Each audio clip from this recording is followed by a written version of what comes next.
Em 2003, o mundo viveu um dos maiores sustos da era digital. E não foi um desastre físico, nem um ataque militar. Foi um código malicioso, um programa autorreplicante conhecido como Worm, capaz de se espalhar pela internet em questão de horas. Tudo começou com uma falha de segurança no sistema operacional mais usado do planeta, o Windows XP. Essa vulnerabilidade seria explorada por um worm, que quase causou um colapso global nas rotinas de atualização e comunicação da rede. Alguns chamam isso de o vírus que quase destruiu a internet. É uma expressão forte, e aqui vamos explicar com precisão o que realmente aconteceu. Mas antes de continuarmos, eu peço encarecidamente que você se inscreva no canal. Vai me ajudar muito e deixa seu like caso tenha gostado. Comente a sua opinião sobre o vírus, eu irei ler todos os comentários. 2003 era uma época bem diferente. A internet ainda era lenta, barulhenta e cheia de pop-ups. Quem viveu sabe. Aquele som de modem era o hino da era digital. A maioria das pessoas usava o Windows XP, o sistema operacional mais popular do planeta, presente em escolas, empresas, governos e até em sistemas bancários. Mas havia um problema. A segurança era quase inexistente. Atualizações automáticas. Poucos sabiam que isso existia. Firewalls, só os mais técnicos usavam. Em 16 de julho de 2003, a Microsoft publicou o Boletim de Segurança MS-03-026, corrigindo uma falha crítica no serviço DECOM/RPC, usado para comunicação entre processos. Essa vulnerabilidade permitia a execução remota de código, ou seja, alguém podia fazer seu computador executar comandos sem permissão. A empresa liberou um patch urgente, mas como era comum na época, a adoção foi lenta, e essa lentidão abriu a porta para um tipo de ameaça que se espalha sozinha, o worm. No dia 11 de agosto de 2003, começou a circular pela rede o MS Blast, também conhecido como Blaster Worm, ou em alguns relatórios, Lovesun. Ao contrário dos vírus tradicionais, o Blaster não precisava que o usuário clicasse em nada. Ele explorava diretamente a falha do RPC, penetrava na rede e se copiava automaticamente para outros computadores. Era o tipo de ataque chamado de worm, ou verme digital, um código que se replica sem depender da interação humana. O worm se espalhava tão rápido que infectava computadores em segundos. Bastava o computador estar ligado e conectado. O worm varria endereços IP, encontrava máquinas vulneráveis pela porta TCP-135 e transferia seu código via TFTP, porta 69. Ele se replicava sozinho, sem interação do usuário, o que o tornava extremamente eficiente para se espalhar. E o mais curioso, o programa não tinha apenas um código malicioso. Ele tinha uma mensagem escondida. Dentro do código, os analistas encontraram isto. I just want to say, love you, Sam. Billy Gates, why do you make this possible? Stop making money and fix your software. Que traduzido para o português ficaria: só quero dizer, amo você, Sam. Billy Gates, porque você torna isso possível? Pare de ganhar dinheiro e conserte seu software. Era uma provocação pública contra a Microsoft e também um lembrete de que o autor sabia o tamanho da vulnerabilidade que estava explorando. O worm também incluía uma rotina para um ataque coordenado. Em 16 de agosto de 2003, milhões de computadores infectados seriam usados para enviar requisições simultâneas ao site windowsupdate.com, um ataque de negação de serviço distribuído, DDoS. A intenção era simples: sobrecarregar o servidor de atualizações da Microsoft e impedir que os próprios administradores distribuíssem correções. Se bem sucedido, isso teria dificultado ainda mais a contenção da infecção. O efeito na prática foi severo.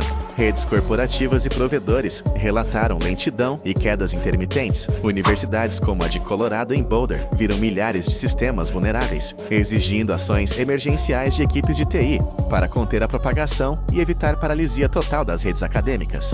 Algumas instituições públicas e privadas tiveram sistemas temporariamente paralisados, perda de serviços por horas ou dias. Por exemplo, a companhia aérea Air Canada teve seus sistemas de check-in e reservas por telefone paralisados, afetando metade da capacidade de atendimento e causando atrasos em voos, com filas intermináveis nos aeroportos. A empresa de ferrovias CSX Transportation enfrentou interrupções em seus sistemas de sinalização de trens, paralisando operações em várias linhas e destacando como o worm poderia afetar infraestrutura crítica de transporte. Alguns relatórios sugerem que o blaster pode ter dificultado a resposta ao grande blackout de energia no nordeste do Square, em 14 de agosto de 2003, que deixou cerca de 50 milhões de pessoas sem eletricidade, ao comprometer sistemas de monitoramento de redes elétricas. E como o vírus se espalhava sem depender de e-mails ou downloads, ninguém sabia exatamente de onde ele vinha. Era um inimigo invisível. A resposta foi rápida e coordenada. O código do blaster continha uma rotina para enviar requisições ao domínio windowsupdate.com. No entanto, o serviço oficial da Microsoft era windowsupdate.microsoft.com. Esse erro crucial do autor do blaster fez o ataque DDoS falhar, pois o tráfego foi direcionado a um domínio irrelevante. Enquanto isso, os administradores da Microsoft e equipes de segurança global agiriam rapidamente. O erro do autor do blaster, ao mirar um domínio irrelevante, garantiu que o ataque DDoS não atingisse o serviço oficial de atualizações da Microsoft, que permaneceu funcional. No fim, foi a combinação do erro do autor com a ação imediata e coordenada da equipe, responsável pelo serviço que impediu o pior cenário de DDoS. Enquanto isso, provedores, certs e grandes empresas aplicaram filtros, bloquearam tráfego malicioso e trabalharam para limpar máquinas infectadas. O worm, porém, continuou se espalhando entre computadores não corrigidos, exigindo intervenções manuais e varreduras automáticas em larga escala. As investigações levaram ao rastreamento de variantes do código e à identificação de assinaturas digitais. O FBI e outras agências de segurança reuniram evidências e seguiram o rastro até um autor que havia deixado uma assinatura, T33Kid. O responsável por uma variante amplamente distribuída foi identificado como Jeffrey Lee Parson, então com 18 anos, de Minnesota.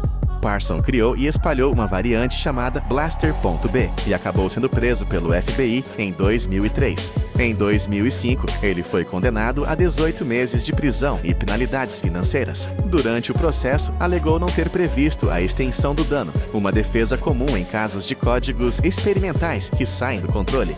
Embora Parson tenha sido responsabilizado pela variante Blaster.b, o autor original do Blaster nunca foi identificado. O blaster causou prejuízos estimados em centenas de milhões de dólares, interrompeu serviços e expôs fragilidades claras na gestão de atualizações e na segurança do usuário médio. Relatórios da época estimam milhões de máquinas infectadas, embora números exatos sejam difíceis de confirmar. Instituições governamentais também sofreram. O Departamento de Veículos Motorizados de Maryland, nos Estados Unidos, foi obrigado a fechar temporariamente, interrompendo serviços essenciais como emissões de carteiras de motorista e registros de veículos, o que afetou milhares de cidadãos. O impacto foi mais psicológico e estrutural do que físico. Empresas começaram a levar patches a sério. Administradores priorizaram a automação de correções e o público passou a entender a importância das atualizações de segurança. O episódio também revelou outro ponto crítico. Sistemas centralizados, como servidores únicos de atualização, são alvos fáceis de sobrecarga se não houver redundância e planos de contingência.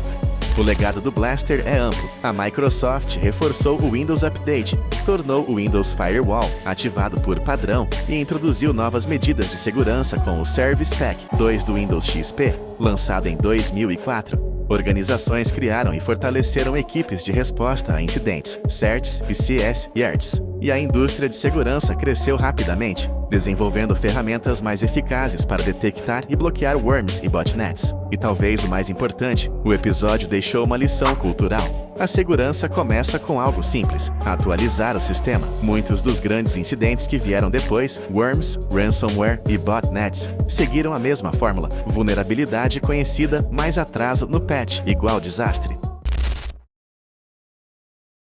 O código que quase destruiu a internet em 2003 é, em grande parte, uma metáfora poderosa. Ele não derrubou a rede global por completo, mas mostrou como uma simples falha explorável pode paralisar o mundo digital. Se há uma mensagem final nisso tudo é: atualize. A tecnologia nos dá as ferramentas. Ignorá-las é o erro que a história já nos provou ser perigoso. Mas o que você acha que nós faríamos hoje contra um ataque como o do Blaster? Gostou do vídeo? Deixe seu like, se inscreva e ative as notificações para mais histórias reais do mundo da tecnologia.